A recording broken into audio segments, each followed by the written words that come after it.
Hold on. Spurs.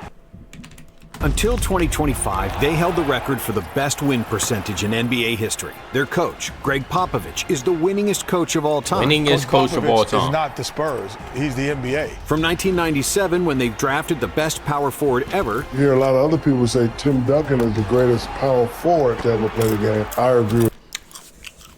Do I agree with that? Tim Duncan, the greatest power forward to ever play the game. Yeah. Yep. That's a great take. Great take. That's honestly the most perfect take. Because I can't think of any power forward that's touching Tim Duncan. Nah, yeah. Tim Duncan is the greatest of all time. With that. To 2017, the San Antonio Spurs won 50 Because I don't got games KG. in 17 consecutive non-lockout seasons. So they never beat themselves. Giannis, That nah. is exhausting for the other team. For 20 years, the Spurs were a synonym for excellence, discipline, teamwork, unselfishness, and finding great players in the draft. We used to call it the program. But how did the Spurs maintain that level of success for that long? This is the story of the Spurs way, and how one small market team became the longest tenured dynasty in NBA history.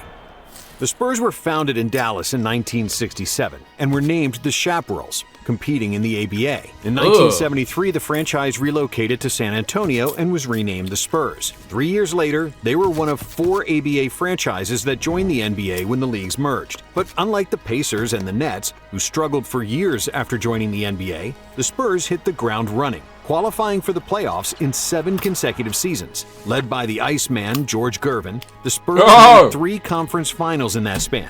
Hey, he paved the way from my brothers, man. My brothers that play basketball today. You gotta thank this guy right here, George Gervin. He paved the way for us, man. He paved the way. Led by the Iceman, George Gervin, Salute to that brother. the Spurs made 3 conference finals in that span, with Gervin winning 4 scoring titles. However, when Gervin and center Artis Gilmore got older and left the team, San Antonio missed the playoffs for just the 2nd time in franchise history. But in return, they won the ultimate prize for all losing teams, the #1 draft pick in the 1987 draft. The San Antonio Spurs select David Robinson from Navy. And after Oh, serving man, 2 he was years a in the dog. Navy, the Admiral finally arrived and immediately transformed the franchise. D-Rob The was Spurs a won 56 dog. games in 1990, which was 35 wins more than the previous year, and set the record for the biggest turnaround in NBA history. With Robinson, Terry Cummings, and Sean Elliott, San Antonio became a perennial contender. But they could never get over the hump and make the finals. The Admiral was winning all individual awards, but even with the addition of Dennis Rodman, the furthest the Spurs went was the conference finals in 1995, when they got destroyed by Hakeem and the Rockets. I mean, I don't even know how I can say it with a straight face, but I thought it most of the time I defended him pretty well. If I'm not mistaken, this the year that Hakeem actually won the chip. That team was not supposed to win. Bro, if you look at that roster, bro, from this time period, that team was not supposed to win at all, bro. That team was, bro, come on. That team did not look good on paper. But, hey, Hakeem, he made a way. The man just played, I mean, as well as I've seen anybody play in a long time. But then, in the 1996-97 season, everything changed. Due to the season-ending injuries to Robinson and Chuck Person, the best shooter on the team, the Spurs lost 15 out of their first 18 games, after which Coach Bob Hill was fired. In his place came a little-known guy named Greg Popovich. I'm honored to have the opportunity to accept this challenge and work with the Spurs. And the only guarantee I'll make is that I'll work with every fiber This of man my Greg body been doing this to shit make for the so situation long. more successful than it already is. Who had previously worked as a general manager of the team and had no head coaching experience at the highest level. The Spurs finished the season with just 20 wins. But it was a blessing in disguise, because they got lucky once again, winning the draft lottery for the 2nd time. Coach Pop knew all along who he wanted to select with the first pick. But before he made the final decision, he did something extremely unusual, flying over to the U.S. Virgin Islands to meet the best collegiate player in the country. Over the next 3 days, a 21-year-old big man and a 48-year-old coach spent the entire time on the beach, talking about life, family, priorities, almost everything except basketball. But when he returned to San Antonio, Popovich Trying to knew build a that relationship Timothy with him. Theodore Duncan Bro, was what the fuck was going on here? But when he Is this the quality of the video? What the goodness gracious. I don't know what he might have a skin disease. I don't know, but I don't know. Returned to San Antonio, Popovich knew that Timothy Theodore Duncan was the right man for his franchise. The San Antonio Spurs select Tim Duncan from Wake Forest University. So it really strengthens us rebounding-wise, shot blocking, overall defense, obviously, and he also can score. So it brings back another scorer on the court. So it makes us a pretty dangerous club because we can attack from a lot of angles. In the 1998 season, Duncan immediately proved that Pop chose correctly, averaging 21 points, 12 rebounds, and 2.5 blocks on 55% shooting. The Spurs won 36 games more than the year before, which broke their own record for the biggest single-season turnaround in NBA history. Timmy won Rookie of the Year, made first-team All-NBA, and finished 5th in voting for MVP and beast. DPOY. And to say He that was he top 5 for MVP MVP his rookie year? Finished 5th in voting for MVP and DPOY. And to say that he had a dominant rookie season would be an understatement. But after they defeated the Suns, the Spurs lost in the second round of the playoffs to a much deeper Jazz team.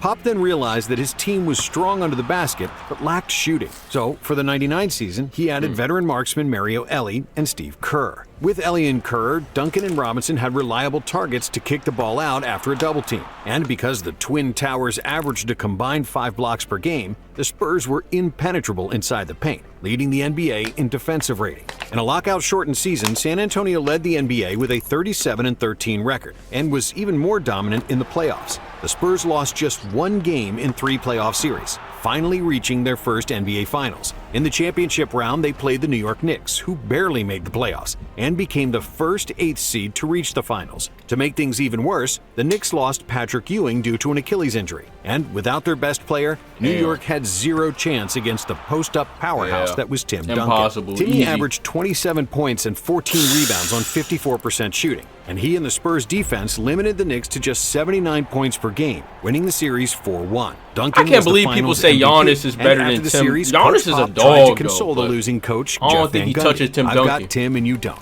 That's the difference. In the 2000 season, Duncan and Robinson were named to both the All-Star and All-NBA teams. But after Timmy suffered a knee injury late in the season, the Spurs couldn't cope with the Suns, losing in the first round of the playoffs. In 2001, the Spurs once again dominated in the regular season with the best record, best defense, and with Duncan finishing second in MVP voting behind Allen Iverson, and third in voting for Defensive Player of the Year. In the first 2 playoff rounds, the Spurs easily defeated Minnesota and Dallas, but in the conference finals, they had no answer for Shaq and Kobe, as the Lakers swept the series. With the retirement of small forward Sean Elliott, who spent 11 seasons with the franchise, the looming retirement of David Robinson, and the overall old age of the team, Popovich realized he needed to inject new blood into the team and surround Timmy with younger players. Enter Tony Parker. The skinny French point guard was a complete unknown for the majority of the NBA, and everyone was in shock when the Spurs selected him with the 28th overall pick. And I just reacted to a video of AMP. They spending the rest of the summer in Tony Parker's house, bro. Tony Parker's mansion is,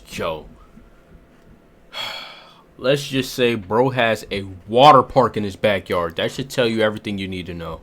The San Antonio Spurs select Tony Parker of Racing Club Paris. Back then, the rest of the league thought European players were soft and unfit for the NBA. But the Spurs thought differently, putting more value on fundamentals and basketball IQ that European players honed since they were kids. Now, the Spurs owner, Peter Holt, wasn't a poor man, but he wasn't rich either, at least when you compared him to other billionaire owners. Like the NBA version of Moneyball, Holt, Popovich, and assistant general manager R.C. Buford had to think outside the box to find quality players, because they didn't want to overpay established stars, and they weren't a desired destination for top free agents. Even though the rest of the league looked at scoring and athleticism as primary values, the Spurs' way was different. They've put more emphasis on attributes like players' intelligence, cultural fit, and the potential to learn. And because other teams weren't looking for these things, there was less competition for these players, who were available for less money. Other than scouting players in Europe,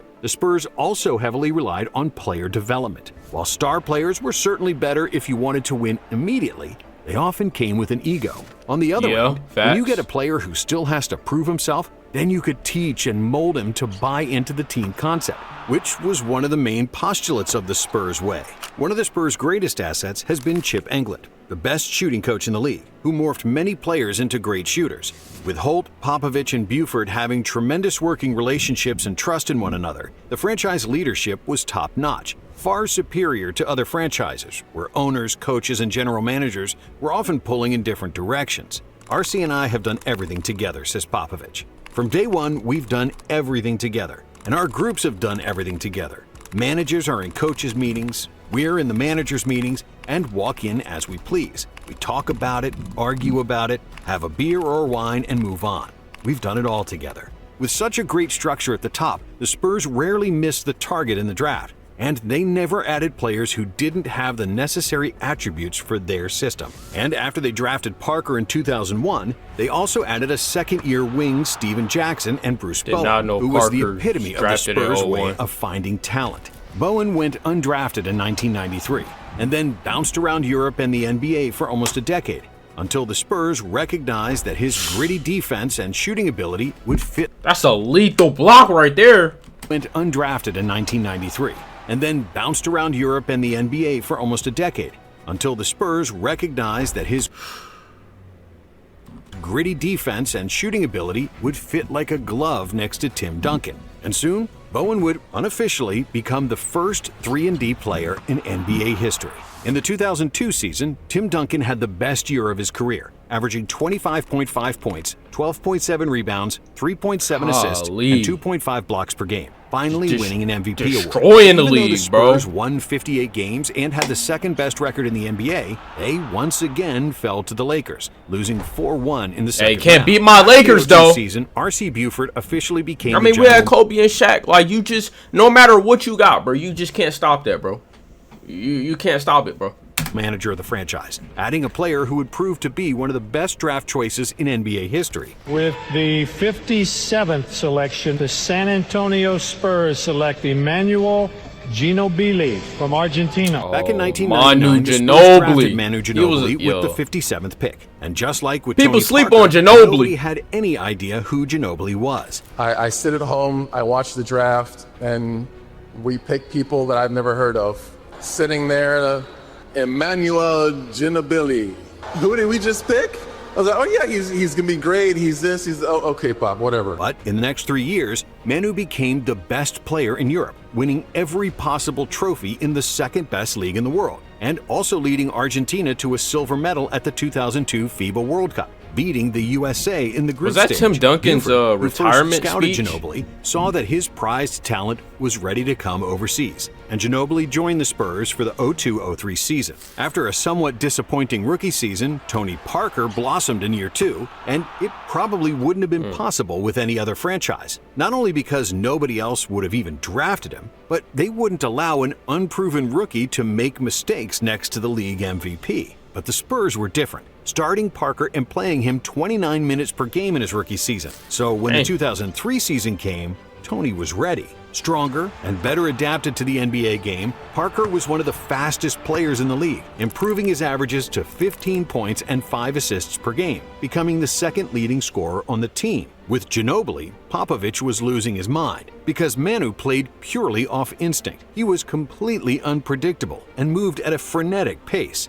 Half the time, even he wasn't sure what he was going to do next. Manu at a frenetic pace. Half the time, what in the hell? Even he wasn't sure what he was going to do next. Manu was making crazy no-look passes that no other player would even think of, let alone try in a game. But even though it drove his coach crazy, somehow there was a method to Manu's madness, because it worked. He took 5 years of my life away. At first I thought he was crazy, but then I realized I couldn't change him, and I just let him play his way. He shortened my life, but he brought a dose of unpredictability that we were missing, Popovich. With the emergence of Parker and Ginobili, along with young point guard Speedy Claxton and forward Steven Jackson, the Spurs had a great mix of youth and experience. Oh my God! Straight dunks everywhere! And Steve Smith. But in the center of everything was Duncan. At the age of 26, in his 6th NBA season, Duncan was at that sweet spot where athleticism and experience meet. resulting in another MVP year, with averages of 23 points, 13 rebounds, 4 assists, and 3 blocks per game. Timmy led the Spurs to the best record in the league,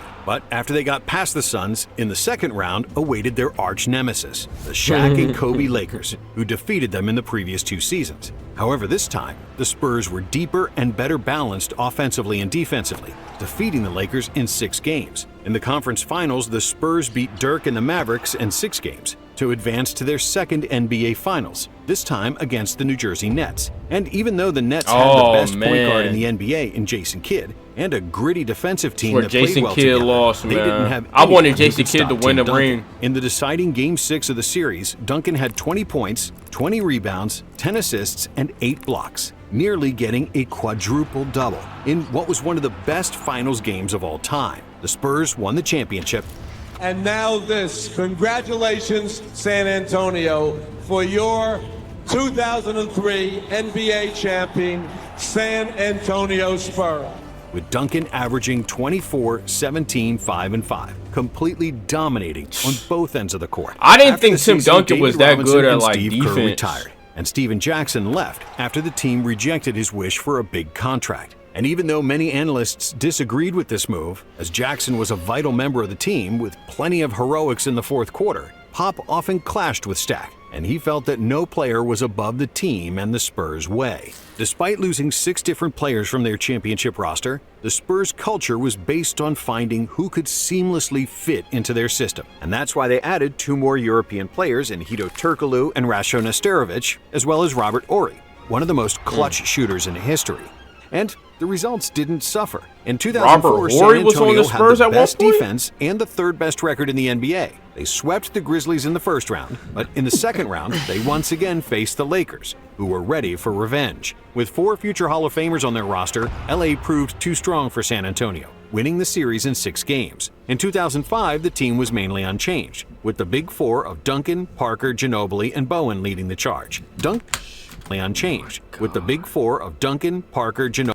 Oh my God, them boys used to dunk hard back then. Numbers decreased across the board as Popovich became the first coach to load manage his superstars, realizing that he didn't need to overuse his stars in the regular season to win 50-plus games. 4 of his main players averaged 32 minutes per game, which had 2 benefits: more rest before the playoffs and more minutes for role players, whose confidence grew as a result. San Antonio finished the season with 59 wins and the best defense in the NBA for the 4th time since Duncan arrived, never finishing outside the top 3. But for the first time since they drafted Timmy, the Spurs didn't need Duncan to be their best scorer to win games. In the first round against the Nuggets, Manu led That's really what every team wants, In the second round against Seattle, Duncan was again the big dog, but Parker and Ginobili weren't far behind. And in the conference finals against Phoenix, the Spurs' Big 3 averaged 70 points per game combined, defeating the Suns in 5 games to advance to another NBA Finals.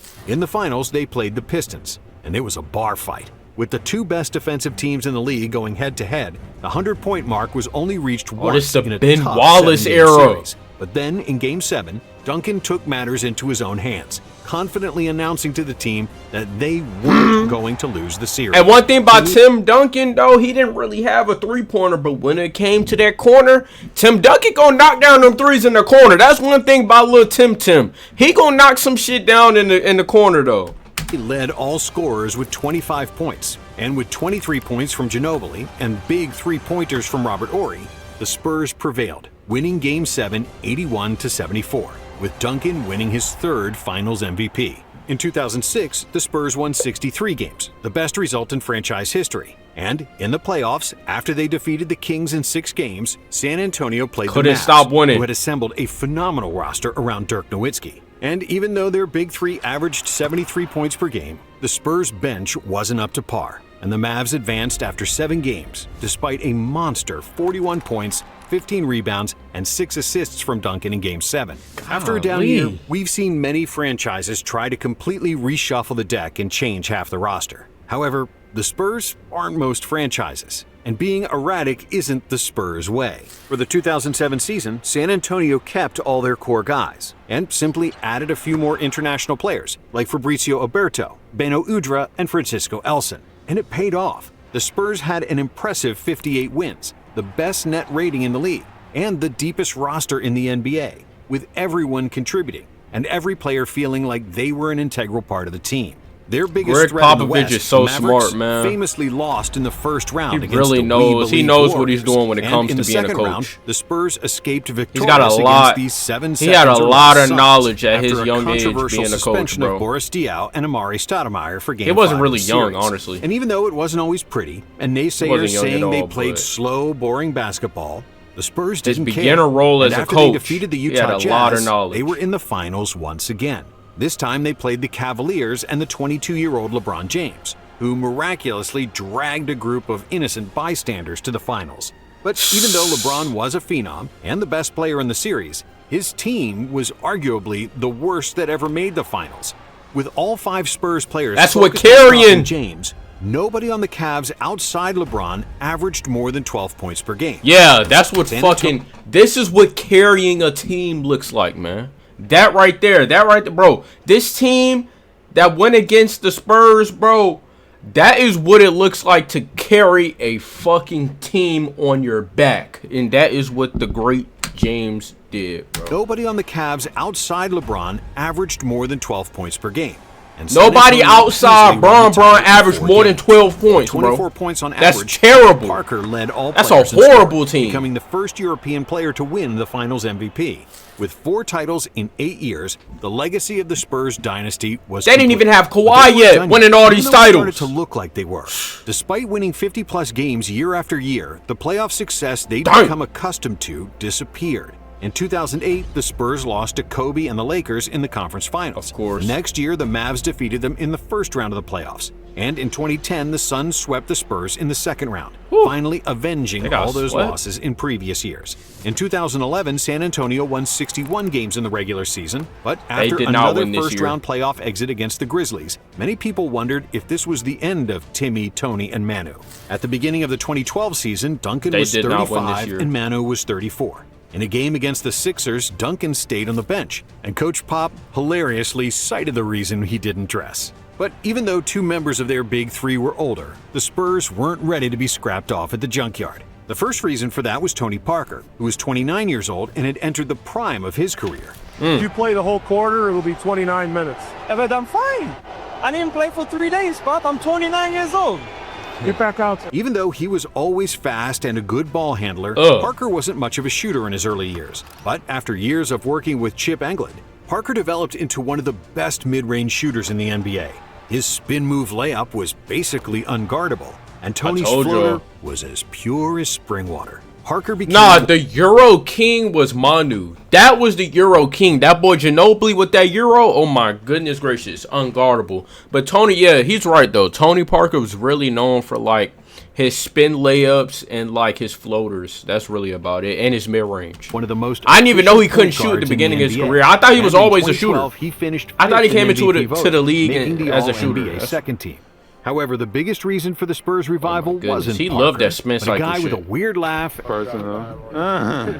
and the biggest hands you'll ever see, Kawhi Leonard. To get Leonard, the Spurs One of the traded best Pop's additions favorite they player, added George to Hill, this Spurs and to let team, go bro. of a locker room favorite and a steady backup point Oh my guard God. didn't seem like a wise decision. At that time, Kawhi was an unproven player, a tweener, not big enough to do damage with his back to the basket, and technically not good enough to create from outside positions with an unreliable shot. But Popovich was determined to get a new Bruce Bowen, who could guard anyone and hit an occasional spot-up three. Once Kawhi was installed in the starting five midway through his rookie season, he never let go of that spot. And Popovich got much more than just a new Bowen. He got a monster. Even as a rookie, Kawhi was able to lock up most opposing wings and steal their lunch money with quick lateral movement, pterodactyl arms, and defense those is just huge middles. unreal, man. But it was surprising how efficient he was, working I wonder tirelessly how- to improve it's his gotta shot be his- as maybe the best his protege of Chip wingspan with the England's combination school of how Other big than his Kawhi, hand in is. true Spurs fashion, they also found other pieces That's gotta that be were why his overlooked by the defense is so entire league. great. Patty Mills was selected with the 55th pick, Danny Green with the 46th, and Boris Diaw was drafted 21st overall. Even though none of those players were drafted by San Antonio, they bounced around the league without anyone realizing their true potential. Mills was playing in the Chinese League before R.C. Buford signed him, and Green played in the G League Patty before Mills was on this Popovich team. turned him into a 3-and-D sniper. Diaw was also forgotten in Charlotte before the Spurs scooped him up after realizing he was one of the best playmaking forwards in the NBA. Add in Brazilian center Thiago Splitter and sharpshooter Matt Bonner, the Spurs way did it again, rebuilding their bench and finding value where others didn't. Just like the year before, the Spurs finished the 2012 season with the best record in the West. And in the playoffs, they swept the first 2 rounds against the Jazz and Clippers. But then in the Damn, they conference swept the Clippers. They swept Lob City. they ran out of steam against the potent OKC Thunder with KD, Russ, and Harden. However, in the following season, with a more seasoned Kawhi, Danny Green, and the rest of their role players, the Spurs emerged as the best from the West, losing just 2 games on their way to another NBA Finals. They did not win against this year. the Miami Heat, they faced the best player on the planet and the best team in the regular season. This team was and overpowered. I ain't even gonna lie to y'all, the bro. Spurs were up 3-2 in That the Heat series, team was OP. and were up by 5 with a minute left to play in Game 6. NBA representatives had already started rolling out the red carpet and bringing the Larry O'Brien Trophy when a desperation 3 by LeBron cut the Heat's deficit to 2. In the following possession, the Spurs hit just 1 of 2 free throws, which gave Miami a chance to tie. Back out to Allen. Ray Allen, that clutch 3 in the corner. We already know. 5 seconds remaining. Miami miraculously Saved the Heat's survived ass. and won Game 6 in overtime. And in Game 7, Tim Duncan failed his team for maybe the first time. Timmy missed a close layup that would have tied the game. And in the next possession, LeBron hit a game winner over Kawhi to clinch the title for Miami. Ginobili played badly in the finals, Duncan was 37, and most analysts believe that this was the last hurrah, and that the Spurs missed their final opportunity for a championship. But once again, the Spurs kept doing Spurs things. They added another European shooter, Marco Bellinelli, and started featuring Kawhi more in their offense, along with completely revamping their playing style, which showed the true genius of Greg Popovich. In the first decade of the Tim Duncan era, when Timmy was in his prime, the Spurs dragged games into the mud, playing at a slow pace, funneling opponents to the middle of the paint, and letting Duncan protect the rim. Damn. In the second part of Duncan's career, when he no longer had that same agility, the Spurs embraced the pro-European pace and space system that turned the former ugly duckling into a team that plays the most beautiful basketball in the league. Playing an extra pass, find the open man, give up the good shot for a great This is shot real offense, fundamental and basketball, hard-nosed not none of that. defense Oh my to find God! Shot for a great shot offense and hard Give me that Kawhi! defense. He was rising up defines like the new that? era Spurs. It is pretty much Nah, a but this is European real style of play fundamental basketball, though. As far as everyone has a role and everyone Real contributes. floor spacing Everybody basketball, has got man. to be able to pass, and everybody has got to be not able to none of think that about the ISO. game and play defense the right way. It's not like, okay, we have a shooter and that's the only thing he can do. Everyone on the Spurs has to be able to do everything. I love watching ISO basketball, but I hate playing it. I hate having somebody on my team that just loves to fucking ISO all game. Like, I hate that. I want to play like the Spurs, bro. I want to play like the Spurs, but I want to watch the ISO on TV. That's just me, though. That's how I am. I think in Europe, that philosophy starts at a young age. Boris Diaw. Pop is an innovator. He leads the charge in a lot of areas of coaching, especially at this level, said Coach Mike Brown, a member of Pop's staff from 2000 to 2003. He does not rest in terms of thinking about the past. He's always thinking about what he can do to change and make the Spurs better going forward. And while the rest of the NBA thought the Spurs were toast, the Spurs toasted the entire NBA. Yeah, They this was once crazy. again had the best record in the league, with the best net rating, even though their best scorer, Tony Parker, averaged just 16.7 points per game. However, in an not bad. egalitarian system where everyone gets the same opportunity to dribble, pass, and shoot, the Spurs had 8 players scoring more than 9 points per game, which made them impossible to guard. San Overpowered. Antonio defeated Dallas, Portland, and OKC to reach another NBA Finals, and again faced the Miami Heat. But this time around, the Heat had no chance. With their quick passes, ball, and player movement, Miami's trapping defense didn't work because they simply couldn't rotate fast enough. the Spurs shot 53% from the field and 47% for three in the finals, beating Miami in 5 games and celebrating their 5th NBA championship. Thanks to a suffocating defense and unreal shooting percentages, 61% from the field, 58% that boy from three, Kawhi definitely locked was up deservedly Bron, named bro. the Finals MVP. Kawhi, I'll give it to him. He locked up Bron that Finals, bro. Effort, with He San definitely Antonio did. playing arguably the Locked most his ass beautiful up. basketball in NBA history. In the following season, Duncan made the All-NBA team at the age of 39, and Kawhi blossomed into a star, winning Defensive Player of the Year. But the Clippers, with prime CP3 and Blake Griffin, found a way to finally overcome San Antonio in 7 games. Next season, They the should have had Spurs a did ring something on their unusual. finger, For the man. First time in their Lob history, City. adding a marquee player through free agency in power forward LaMarcus Aldridge. San Antonio won a franchise record 67 games, with the 3rd best net rating in NBA history. But after they got past the Grizzlies, they couldn't get past the Thunder. And in that course series, not. Tim Duncan played the last game of his career. It's nearly impossible to find a player who has been as important to a team's personality and success as Duncan's was to San Antonio's. It's pretty unusual that a team adopts the personality of the franchise player. The problem is that the person... Where is Tim Duncan now? Like, I have never seen anything about Tim Duncan ever since he retired, bro. Like, where the fuck is Tim Duncan, bro? Bro, really? Is he off the map? Is he off the grid? Like, bro, nigga, where are you at, bro? Where are you? Actually, I have seen him. The last time I seen Tim Duncan, he took a picture with Wemby. That's the last time I seen Tim Duncan. And that's the first time I seen him in years. Bro, Tim Duncan, where are you hibernating at, bro? Where are you at? Shit. Personality and the Bro, don't even philosophy of come the to franchise Spurs player games. are not always great. The thing with Tim is that he was such a great teammate and team player and focused so much on winning and playing the right way that the franchise turned into his character, and it's been a good thing for the team for a long time. Boris Diaw. But even with Duncan gone and Tony and Manu at a combined age of 73, the Spurs Oh my God, look at again that won block. more than 60 games in a season. Kawhi Leonard, who continued to improve That year nigga after year, James Harden averaged gonna go home 25 think per about game that block and was all slowly night. but surely transforming into the best player in the NBA. Kawhi was Duncan 2.0, a calm, no-nonsense guy who's all about hard work and helping his team win. The Spurs made the conference finals against the mighty Golden State Warriors with Kevin Durant. But despite all that talent, it was Kawhi who was the best player on the floor in Game 1. The Spurs held a 21-point lead in the 3rd quarter, when one dirty play changed the course of their franchise. Zaza Pachulia planted his foot in Leonard's landing, Ooh! who injured his Ooh, I remember this too.